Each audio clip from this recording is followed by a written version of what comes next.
Hey everyone, welcome back to the garden. Today I think we're finally going to be working on the berm that is right next to our herb garden. Kind of turn you around. It's the one where the Miscanthus grasses were. My husband got most of them out. Yeah, back there on the two Oakleaf Hydrangeas. My husband got most of the Miscanthus grasses out. We decided we want to keep this one and we'll get that out. I have a feeling this video is probably going to have to be done over 2 days, because I have a feeling that Miscanthus grass is going to be a bit of a bear to get out and divided. My thought is we would divide it in two, move it up to the top of our property along with the two Oakleaf Hydrangeas. But that Miscanthus grass is enormous, to be quite honest with you. The reason why we kept that particular one is because it was smaller. It was always the smallest one. But now that the other ones are gone, it has actually spread. It's massive. So I feel like between getting that out and getting the two Oakleaf Hydrangeas out and transplanted, we might have to save the planting for tomorrow. But anyway, come garden with us today and let's finally get this berm completed.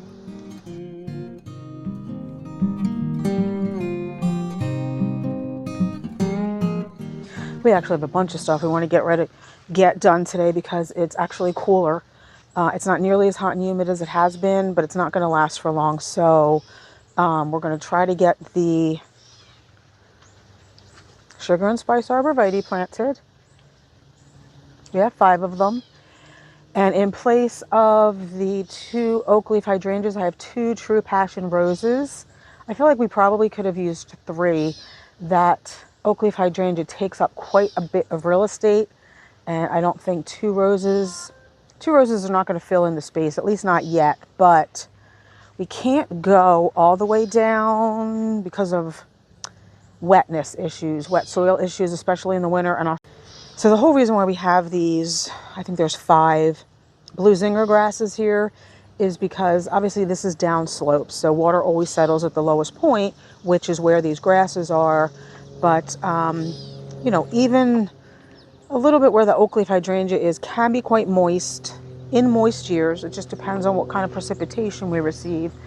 And in the winter, we don't want roses, obviously, sitting with wet feet. But I do think when we get these Oakleaf Hydrangeas out and transplanted, I feel like the roses can shift slightly back and slightly down. The Miscanthus grasses really took up a lot of space.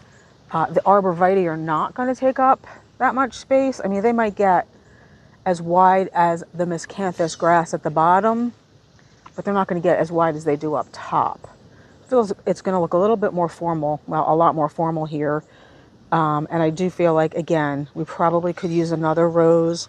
I also do feel like I want to maybe line part of this. We'll see once we get the Arborvitae in. But line this area, see where those stones are in front of that area. Not today because I don't have the plants yet, but with like low scape mound chokeberry, like this little one here for erosion control. We'll see how everything shakes out. And so I need to go up and find where these plants are going to go. I have an idea where everything's going to go. Again, they're going to go to the top of our property, which is really very informal. It's where the meadow is. So I don't know that we're necessarily going to show you us planting or transplanting everything up there. Just because it really is, it's a messy area. It's not cultivated. Most of it is not ever going to be cultivated, but I feel like the Oakleaf Hydrangeas will be in a more natural environment up there, which I'm fine with. We will put them kind of where we planted the 3 green giant Arbs earlier this season, so we can see. Now that's not an area we typically see from everywhere because of, you see, I mean, you know our property almost as well as we do. The enormous Norway spruce up there kind of blocks the view quite a bit. However, out of our family room windows, which are right here, we can see up there. I can see the Arbs, and the white flowers of the Oakleaf Hydrangea will be quite a standout up there. I do feel like in time, I mean, these Oakleaf Hydrangeas, they're munchkins. So they're a small Oakleaf Hydrangea. They're supposed to be 3 to 5 feet tall and wide. The one on the left, the oldest one, is probably 4 by 5. The other one, the smaller one, we had to replace that last year. The other one died. And then the one on the side of our fireplace on our patio, I feel like we'll eventually move up there as well, because that particular Oakleaf hydrangea is just taking up way too much real estate over there. So I don't know that, again, I don't know that we'll show us transplanting them up there. I will show us just maybe snippets like I usually do. Nobody wants to see us struggling planting on our property, to be quite honest with you. I feel like it's the end result that most people are interested in, including myself. But while my husband is doing a lot of that, I'm going to be weeding, because they've gotten completely out of control and away from us this season. And I will show my husband where these plants are going to go. I'm not going to be much help up there. And again, I feel like it's going to possibly be a 2-day job, getting everything out and transplanted, and then the next day getting the plants in here, because some stuff up there I think may need to be cleared, which is going to involve weed whacking. So we'll just see how everything shakes out.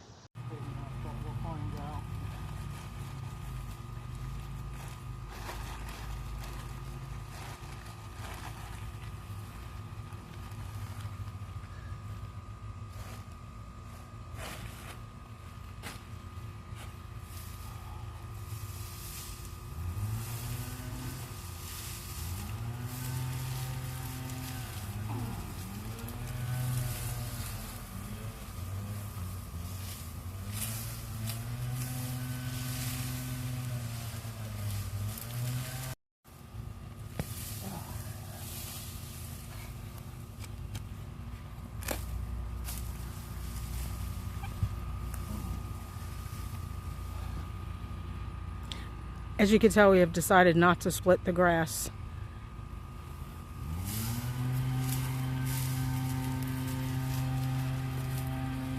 You know what? I'm gonna have to lift one side, and you're gonna have to shove the plastic.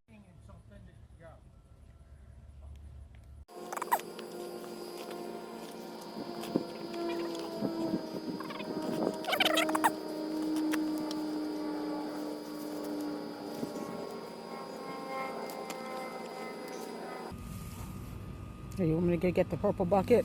Okay. So this is where the grass ended up. We did not divide it, and yes, it looks like it's towering over everything. That's because the red twig dogwoods are very, very small this year. We coppiced them, and they really haven't put on much growth, plus the deer keep eating them even though we spray them. So I feel like sorry, I'm out of breath dragging everything up here. If the red twig dogwoods were their full size, the grass would not seem so out of place. And then this is where the first little Oakleaf hydrangea is going to go, the munchkin, and then the second one's going to go here.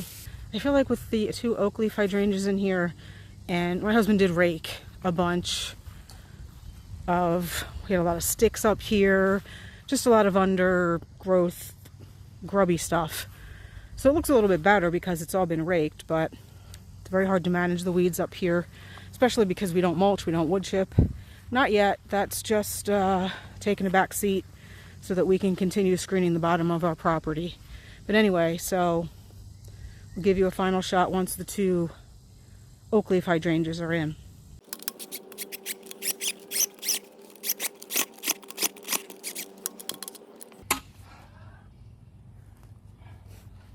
Shotgun shell.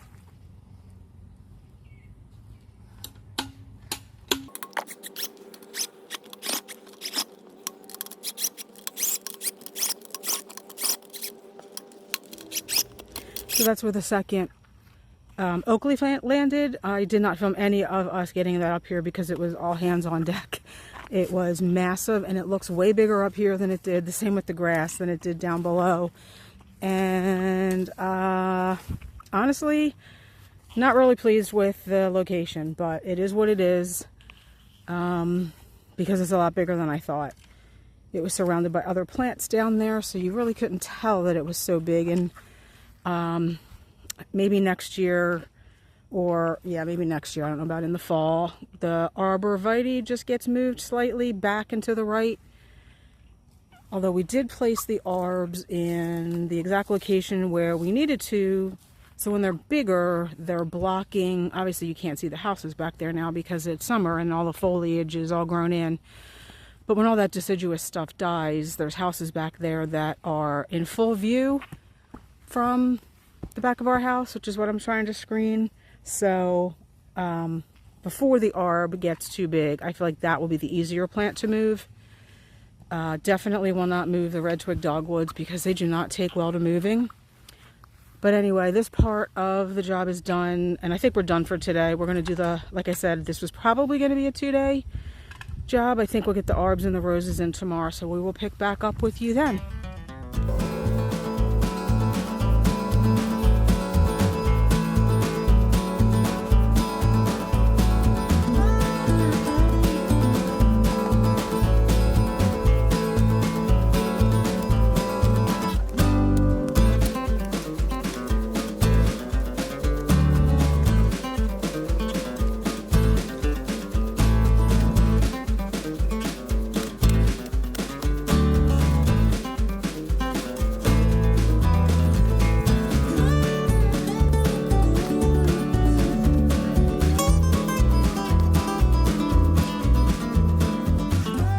I just wanted to give a quick shot of what this bed looks like empty now.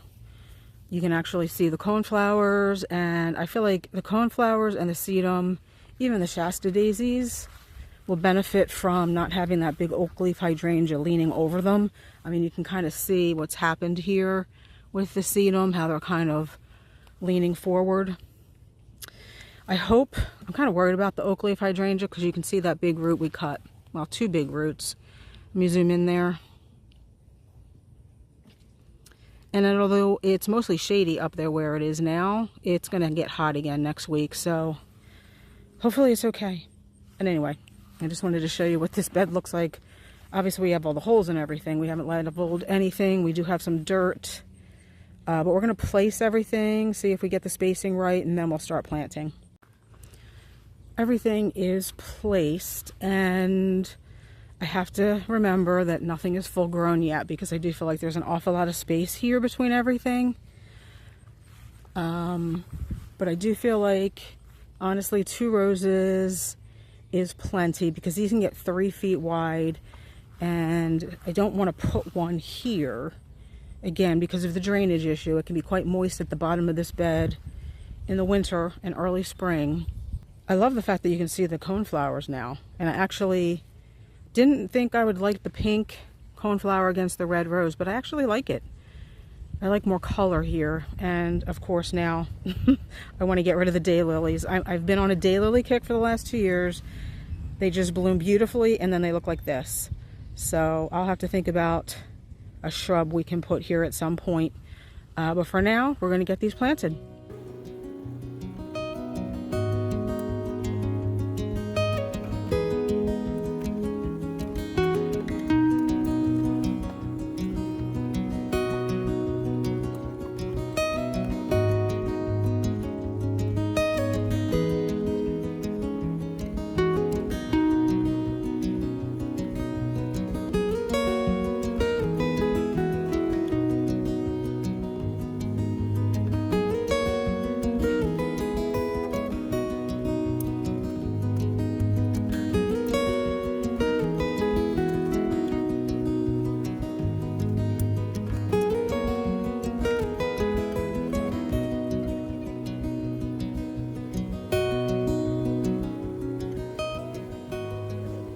I'm gonna bring you closer because when my husband was digging the hole, we completely forgot that there are tulip and hyacinth and daffodil bulbs all the way up this little berm. So as bulbs do, you know, there's like 15, 20 more than there was when we first planted them. So some of them got split, but that's okay because there's plenty more. There's a whole pile of them. Just had not anticipated planting bulbs today. Yeah, I think that way's best overall look because it looks that way. It looks more in line with the other rows since that one's not as full.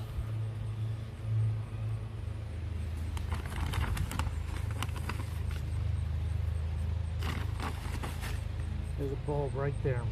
Should I pull it or just leave it?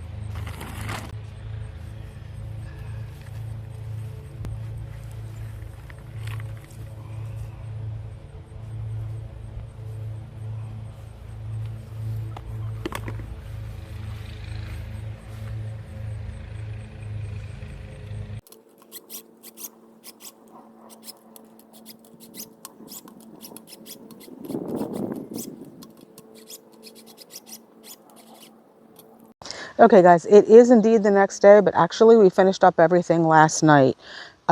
We figured it was already at that point 5 when we started digging the holes. Well, my husband started digging the holes for the arbs, so we figured might as well just get it done. So I feel like we finished up everything, including replanting those bulbs, around 7. So it did take us about 4.5 hours. I did not show my husband doing much of the planting of the arbs.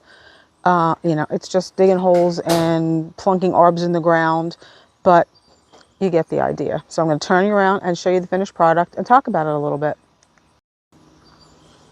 So there are the arbs, the 5 of them. We put the smallest one up at the top there, and the one rose on the left is the newer rose, and it's in beautiful bloom. I love just the way that this rose glows. This was the first one that I brought home, and it suffered quite a bit. It's been sitting around mostly in our garage. We had to spray it too because it started to defoliate really badly. I feel like it had some insect damage, but it's come back brilliantly. It has a lot of new growth up top. You can see it even has a little bud on it. So these will fill in nicely. Yeah, you can see that little bud right up top there and take up a lot of space in here because this is a 5 foot tall by 3 foot wide rose. But as is always the case on our property, because we are doing so much redesigning of our gardens, I feel like now this is not finished. I already said I want to get rid of the daylilies. They're just messy. But I also think it's time that the Carex Blue Zinger found a new home. I actually think these would do really, really well way up top there where we planted the 2 Oakleaf Hydrangeas. We have 5 here, and we also have 5 up at the edge of that bed. You can see those. So I feel like all 10 of them up there would really help with weed suppression. They are a shade tolerant Carex. They can take moist conditions, which is why we planted them here and up there. So I feel like honestly where the 3 daylilies are, maybe another hydrangea, Invincible Wee White, because I do not want a large hydrangea here. I kind of like the fact that I can see the mulch and that it's not so tightly planted as over here, although there are 3 daylilies in there too that will also go. And Invincible Wee White on my property does seem like it, I should say in my climate, in my zone, can take full sun, which it will get here. They don't get large, so I think I would like those. I think they would look nice with the evergreens and the coneflowers and the roses. And I actually think we can use our gem box here. We have 3 gem box, if you remember. We pulled out of this bed. We replaced them with the 3 boxwoods that you see in here because it is quite shady under our Rose of Sharon hedge. So I feel like now they have some pruning that they need in order to get them to stop being leggy. They need pruning hard to get them to look a little bit like a boxwood. But I feel like 3 of them would look nice here to replace these Carex for a little bit more of a formal look, to continue the formal look that we already have now here with the evergreen and the roses. I don't know if it'll be this year. We'll see. Like I said, I feel like they need some really hard pruning. So you can see this one especially is going to need some hard pruning, almost down to the halfway mark to get it to really fill in and look a little bit like a boxwood. Even this one a little bit. But I do feel like if we can make that happen, they would look really pretty again and continue the formality that edge of that little bed seems to be becoming. So thanks for coming along as always, guys, on our journey to recreate almost our entire garden, it feels like. Thanks for watching, and hopefully we'll see you in the next one. Bye.